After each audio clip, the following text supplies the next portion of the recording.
Hello and welcome back to the channel. On today's video I am going to give you the comedian's checklist. If you follow these 5 very easy techniques, I can guarantee you success in your stand-up comedy career. Also, as you can tell, I am in a very different environment, different production, different room. I am back in Dublin for a short period of time, and so hopefully what you see is up to the standard of the channel. If it's not, you've already clicked off this video. So if you're still here, good. I've got the 5 techniques written down, but before we get on to that, the best thing I can offer you, I can change your whole stand-up comedy game by offering you a positive critique of the sets you are already doing. If you have footage of yourself performing in front of a live audience, get in touch. The email is in the description box and it is also in the comment section. I will pin it as the top comment. If you get in touch with me and send me footage, I will send you back a 30 to 40 minute critique of your set and point out all of the things that you're doing correctly and that you could do more of. I will give you an entire blueprint as to how to progress as the stand-up comedian you already are. I've been doing performance for 24 years.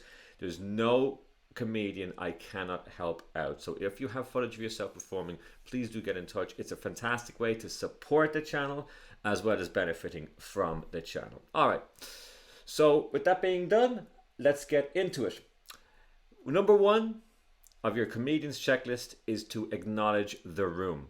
It's kind of obvious, right? When we go up to perform comedy, we should acknowledge the room we're in. However, it's very rarely done. People always talk about it. I've heard beginning open micers say to other beginning open micers, always acknowledge the room, when neither of them actually have.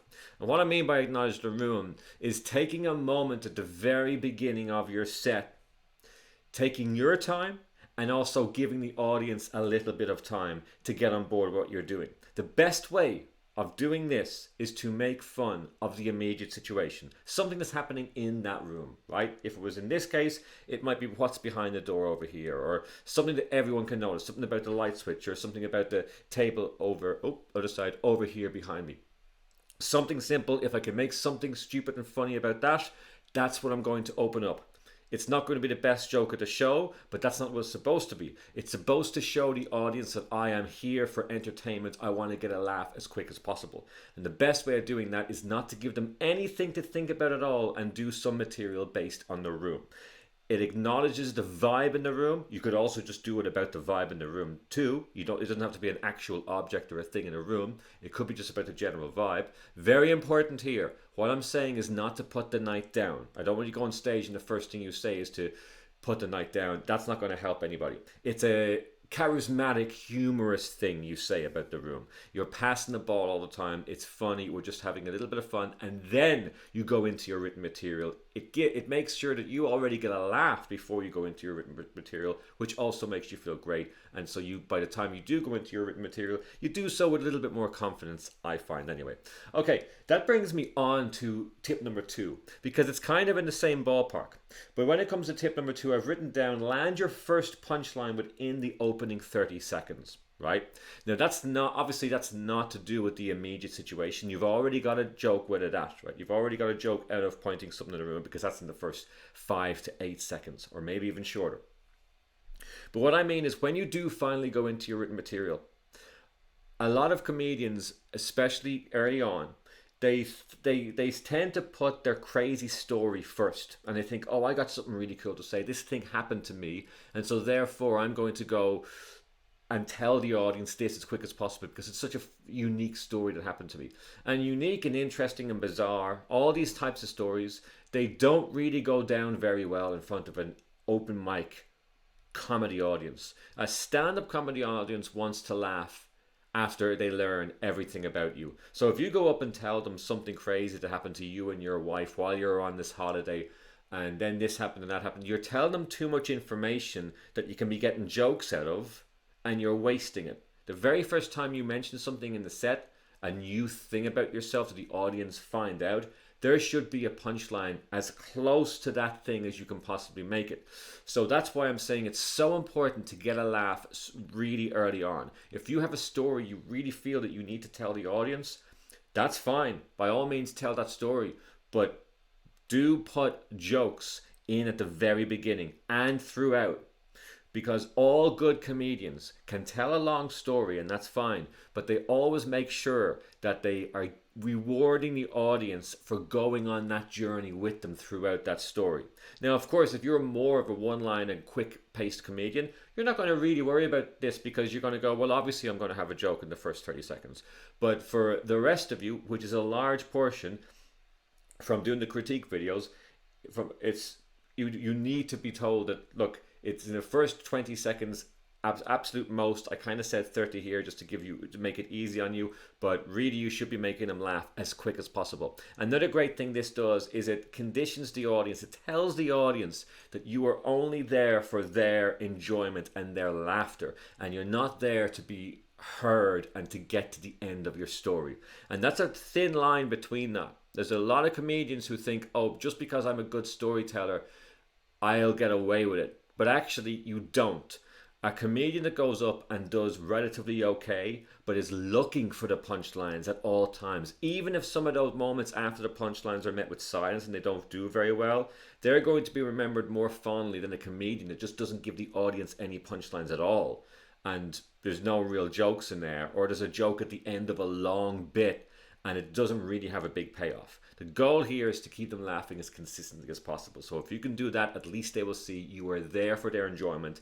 And if you tick all the correct basic boxes, even if your set isn't all that funny, you're going to start to fill some of those moments of silence with laughter, because they like you. Because you're going up there to do the right thing. All right, let's move on to number 3.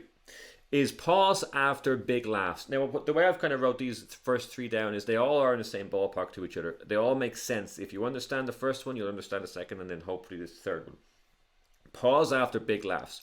What that means is I'm seeing too many comedians who have a big moment, and perhaps they get nervous during the big laugh. Or maybe they're nervous in the silence, because that's a hard part, right? If you're on your first 5 or 10 or 15 gigs, you're only getting used to how silent that room is while you're talking to the audience before the big moment of the laughter, or before the small joke comes too, right? Because we have to have all types of jokes in the set. And that's an odd thing to get used to. The idea of knowing there's an audience out there, especially at some gigs when you cannot see the audience and the light's shining right in your face and you can only see a bit of the first 2 rows. That's kind of a daunting experience, because there's silence because they're all listening to you, but you can't see them, and all you can think is the heaviness of the next joke. Another reason as to why you should have so many jokes packed in your set, because you don't have to have too long heaviness. You don't have to create too much tension in between jokes if you pack loads in. Okay, but here is pause after big laughs. If too many comedians have cut off the laughter of their big moments in the set to go on with the set, and if you do that in a 5-minute set, in the first 30 seconds, if you get to a big laugh and you get the big laugh, and then you don't let them finish that laugh and you go into talking about something completely different, or in the same way, you go and talk about the same topic, it doesn't matter. You're still cutting off their laugh, which is the problem. If you start to do that, by the end of your set, even by halfway into your set, you're going to get much smaller laughs, because you're conditioning the audience to laugh only little, because you're not waiting on them and you're going off again. And of course, they have to listen to you to understand the premise of the next set. So if you're able to make them laugh and you don't make them laugh, they're going to laugh less, because they need to listen. They understand that. Because an audience that laughs big at a big moment where they should laugh, that's telling you that they're listening to everything you said. They heard the setup, the premise, it was all done perfectly. And then you go and spoil it at the end. The hard work is done and you spoil it at the end by not just giving them another few seconds for that laughter to die down. Of course, you should always have a tag, which is a secondary punchline, which is really just an exaggeration of the first punchline. So when you hit that first punchline, the second punchline comes and it gives them even more time to laugh. That's all. Like, it's not rocket science here. We want to make them laugh. If they do laugh, we want to give them enough time to laugh, right? That's pretty easy to think about. But sometimes it takes someone like me or someone like your peers to just say it out loud, and then you go, oh yeah, perhaps I'm not giving them enough time just to catch up with me. And just by sitting in the silence for a little bit longer, even if it doesn't get a big laugh, I still want you to sit in that silence. I want you to give them enough time as it did get a laugh. Get comfortable in those silent moments. If the set is awkward and you're not going down well, so be it. Just sit there in that silence for longer and then continue on with the set. A confident, charismatic performer is always great. If they don't laugh at a set and they see you starting to rush, they're not going to laugh at anything. So be aware of that. Sometimes it's just a tough gig and we just got to sit in the shit that they are giving us. So be it, because you're giving it to them too. If they're not laughing at anything, well then it's a relationship we have here with them. They might be a shit audience, but we also might not have set up the set in the correct way. So always give them enough time, find out what they think of us. If it's going bad, so be it. Another good one is right around the corner. And if it's going well, well then that's, you don't need any more excuses, right? If it's going well and they're laughing, by fucking God's sake, let them laugh, right? All right, let's move on to number 4. Use the stage intentionally. Okay, so this is a great thing we can do in our rehearsal, believe it or not. When we're rehearsing for a set, what I want you to do is always record your rehearsals. Now, I know this is a ball ache. It's so much easier said than done, this one. But it's so powerful. If you record your set, not just audio, but both visual and audio, you record your set and you actually put some time aside to watch it back and take notes, you're going to force yourself to act in a way like you would on stage. I don't want you just to be on your own in a bedroom or in a cafe just muttering very low the words to yourself just so you can memorize them. That's kind of fine. I would say the majority of comedians do it that way. They kind of just mutter the set to themselves and then they have the words. But it's fine to do that as kind of a semi-established, semi-pro comedian with a lot of experience, because you know how you're going to act on stage. Like if I was coming up with a new bit, I probably wouldn't practice my body language because I know how to be on stage. I've been doing it long enough. But what's going to skyrocket your progression is if you record your set at the very beginning. In your first few gigs, always record your rehearsals, because then you really get to see the most awkward version of yourself, because you're not going to be very good in your bedroom recording your set on your phone. And that's good, because if you can watch yourself back in that environment and start to realize how you tell a joke and which way you move and which way you look good when you move, are you always open, in your opinion? It doesn't have to be my opinion that you're always open, but if you're always open body language to the audience, if you keep asking yourself that question, and are you putting the body language behind what you're saying, or are there moments where you're having to think, and what do you do when you think? Because we don't always know this. If we're just practicing and we have a moment where we're thinking about what word comes next or what bit comes next, do we shy away? Do we reach for the notepad? Do we, in which way do we move?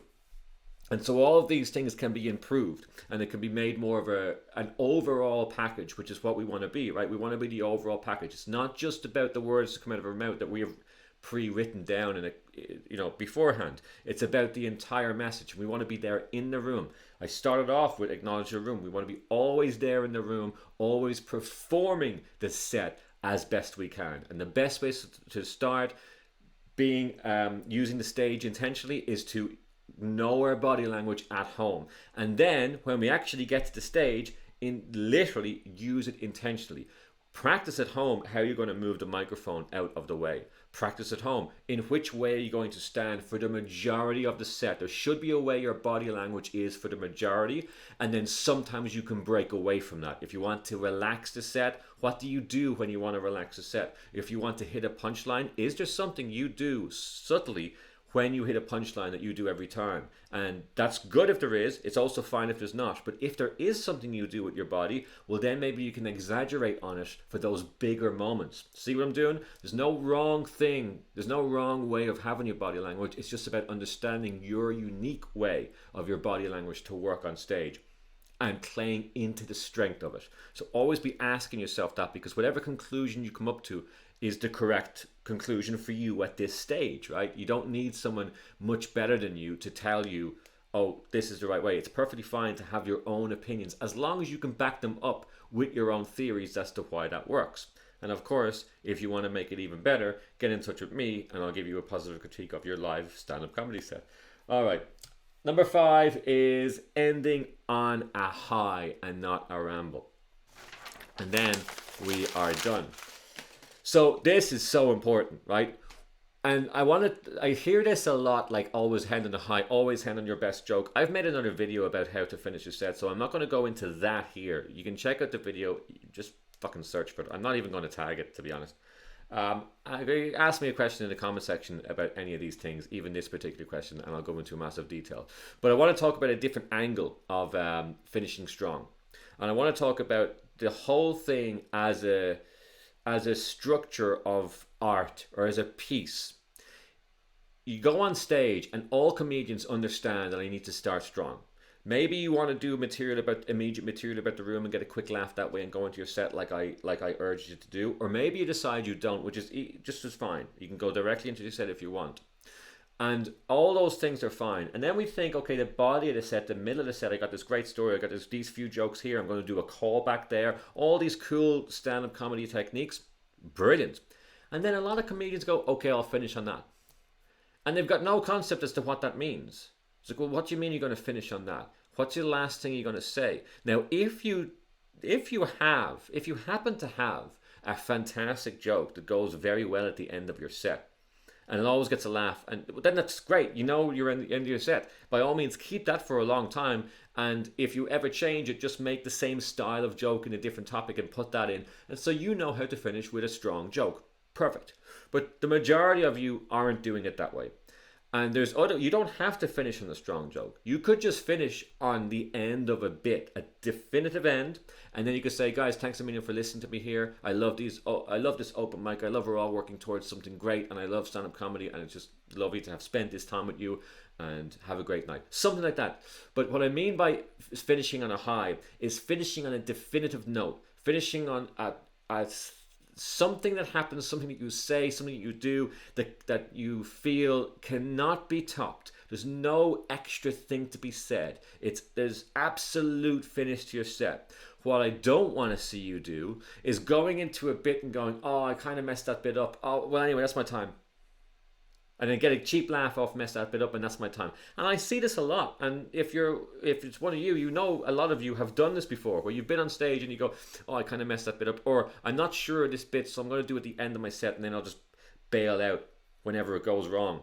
That's not good enough. If you want to test out a bit that's not strong, do it in the middle. Do it in the middle of your set. And of course, we all have to go through that moment of testing out a bit that's not strong, but do it in between two sections that work quite well, that you feel confident about, that you can remember, that normally go down very well. And then do your questionable bit in between that. But the end of your set, no matter if it's going to finish on a big good joke, or it's going to be a callback, which is another great way to finish a set, calling back to a joke that worked very well in the set earlier on and closing with a different version of it, just calling back to it. That's a fantastic way to do a set. And then of course the third way is just to say thank you and leave. That's what I discussed in big detail in the other video I made. But in this, I want to talk about a definitive end, something you can come up with that is a real end to the video that cannot be topped. Make sure your whole stand-up comedy set has a beginning, the middle, and a definitive end. And that's what I mean by ending on a high and not a ramble. I really hope this little video has been helpful to you, and I hope you're excited about going out on that stage and either dying on your ass or performing excellent, because who knows, if you keep at it and working really hard, maybe one day you'll get to go to Saudi Arabia and do stand-up comedy about how great it is to be there and the freedom of speech you have and all those great things. Anyway, get in touch. I'd love to check out your set and offer my positive critique. All right.